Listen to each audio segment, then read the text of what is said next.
I am John Idarola. It's a Monday.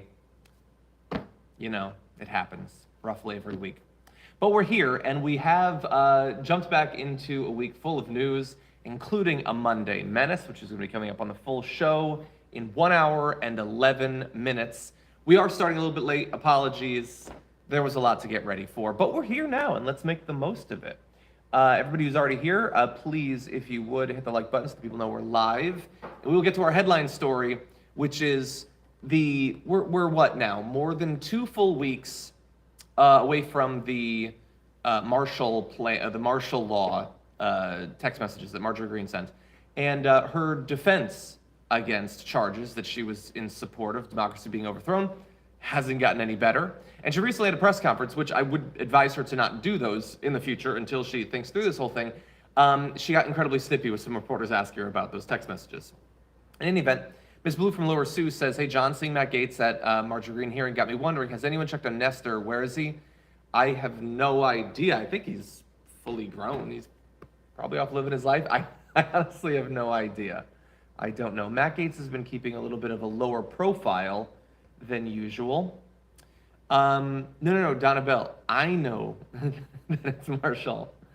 Anyway, we're going to get to that in just a little bit. But first, I did want to jump into a few things. And I thought, you know what? It's going to be a crazy week. Why don't we start off with a little bit of insanity? So I'm going to play you a video.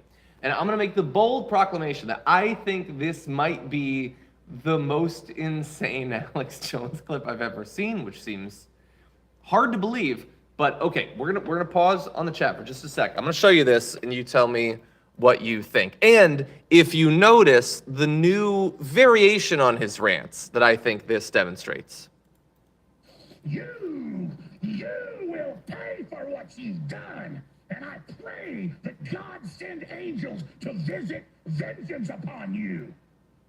But none of us will harm a hair on your filthy, murderous heads. But God will crush you. Crush you. You will be destroyed, not us.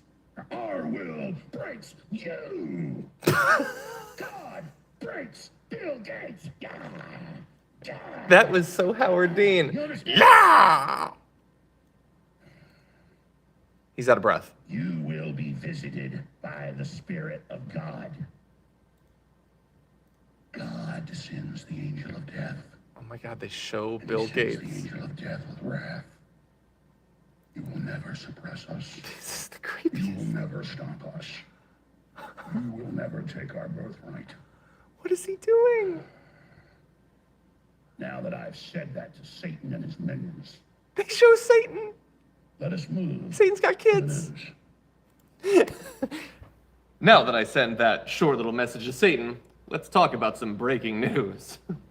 I send the angels. Yeah! Yeah! You know what, though, honestly, look, that's ridiculous. It's deranged. He should be locked up for the safety of himself and those around him, but you can sort of understand why some people tune into that. That is entertaining. He's doing like an over-the-top satirical version of, like wrestler, like promos that they do before. I will break you, not me. Yeah, I can see that's a little bit more exciting than Amy Goodman, I suppose, in some ways. I think she should incorporate a little bit of this into her commentary. He's absolutely out of his goddamn mind. By the way, that comes mere days after some, I think, potentially anonymous benefactor gifted him about $1 million worth of cryptocurrency.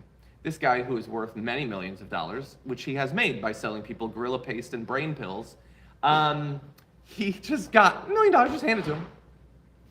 There was no better use for that money, for that cryptocurrency. Anyway, absolutely insane. Mecca says, filthy hobbitses. I don't even know. Is that delivered in the voice of Alex Jones? Anyway, by the way, on the show today, we're not going to be covering the New York Times thing about Tucker Carlson. Not because it isn't interesting. It is interesting. And by the way, if you haven't read it, they do a great job of delving into like the history of Tucker Carlson, how his commentary about things like immigration, those sorts of things has changed over time. They do sort of a quasi-statistical analysis of it. It's pretty entertaining. It's just, as I was saying in our production meeting this morning, it's just, we've been talking about this for literally years at this point, so I don't think that we need to jump into it a ton. I do want to show one thing, though. So this story comes out. It's cataloging more than 1,300 of his shows, the sheer volume of commentary of the replacement theory and all that stuff. And the way that he responds to it is this. He's actually laughing. He's happy. Well, I guess he should be, because he knows that it doesn't matter. Look, you can point out what he does, and that is useful, particularly for people who don't watch his show, which many people reading the New York Times will not be regular viewers of Tucker Carlson. For Tucker Carlson fans, it doesn't matter. They want it to be more explicit. They want him to be less subtle in his racist commentary, and they know exactly what message he's been sending, so they don't care. So, yeah, good work by them. It's a little bit late, I would say, at this point. Tucker Carlson, I forget exactly who the commentator was, but they pointed out, like, they act as if they don't understand why a lot of, for instance, black voters don't support them. I think it was a black commentator. And he's like, you're just declared by the paper of record to be the most racist talk show host in U.S. history. And you're laughing about it because it's funny. And by the way, it wasn't just identifying the things that he said. It's going back through all of his former employees, those who write his monologues and things like that, that had been found to be spreading for years misogynistic and racist and anti-Semitic commentary on forums. He's happy about it. Immediately after that story comes out, Glenn Greenwald starts defending him on Twitter. Of course, that's his job. Tucker Carlson, that's where his bread is buttered. Sure, he might be the most racist talk show host in our nation's history, but by going on his show, you can get people to sign up to your Substack. So it's all good at that point. This isn't worth a lot of coverage. It's just sad. Ron DeSantis, who might well be our next president, I don't know, just repeatedly called Biden Brandon in a podcast because he's the serious one. He's the smart one. Anyway. Okay, so let's jump into two things. So first of all, remember, there are establishment Republicans, old school establishment Republicans, and then there is the ascendant populist right, which is different. You know, they reflect regular Republican voters in the way that they speak, the way that they comport themselves, and they're actually concerned about them in a way that establishment Republicans are not. Except that Marjorie Greene was doing this campaign event, and someone asked her about welfare, and she says, childcare, living wages, these are things that are never going to solve problems, actually. No one will have any reason to go to work.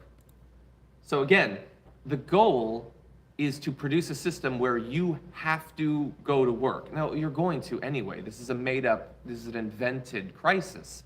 But the idea is we shouldn't do anything that might make life a little bit easier, more tolerable. No, you should be desperate at all times. You should be under the thumb of corporations. Charlie Kirk just a couple days ago said, I forget exactly what he was talking about, but he said something about how a side effect, I think it was of dropping unemployment, was that corporations would now have, like, I don't even think it was a good interpretation of what's going on economically, but that they would now have more power in the negotiation process so they could drive wages down. And he just said that as like, hey, at least this is a silver lining. And again, they're supposed to be the ones that aren't, totally just there for corporations. They're supposed to be actually representing the economic interests of their viewers. But they can't hide it. Living wage is not a solution to a problem. Your wages should be driven down by corporate power, and their viewers just eat it up. They love that stuff. Okay, well, we have only a mere moment or two remaining, so we're going to show, it's been, 2 weeks, as I said? Do you have any text messages that you want to read the entire text? Because right now, I don't know if those are my text messages, so I don't know what they're referring to. Okay, and this is a quick follow-up, kind of within the same vein of... She's gonna cut him off. Wait, do you want to read actual text messages, or do you want to read headlines and spin the story on these things? Because until you're going to talk about actual text messages, there's no reason. So are you saying the January Wait, I'm 6th? talking to Will right now. Yeah, I'm talking to Will right now. I think, Go ahead, Will. I'm desperately trying to distract you with these repetitive questions I asked that don't actually address the actual content of the text. So he's bringing up the martial law text. We already know the content of the texts. We've read them, she's read them, they've been analyzed ad nauseum. I think we can all agree at this point. Her defense to the accusation that she supported Donald Trump declaring martial law to stop the peaceful transfer of power is, well, you're going to need to actually read the text to me. You've read it. You've read the text 100 times.